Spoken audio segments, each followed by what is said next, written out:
Uh, Time is over. I'll ask you just one last question, Sure. if you allow me.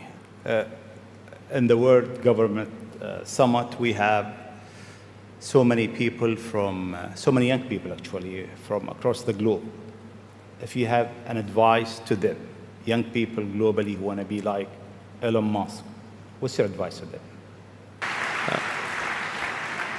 I think advice, if you want to make progress in things, I think that the best analytical framework for understanding the future is physics.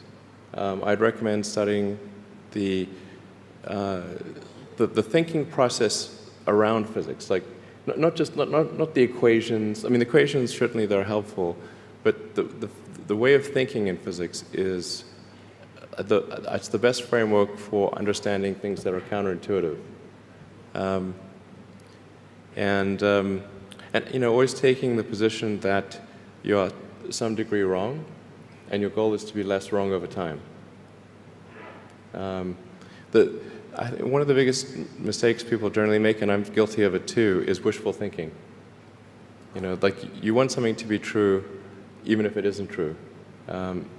And so you ignore the things that, you ignore the real truth because of what you want to be true. This is a very difficult trap to avoid. And like I said, it's certainly one that I find myself in having problems with. But if you just take that approach of you're always to some degree wrong, and your goal is to be less wrong,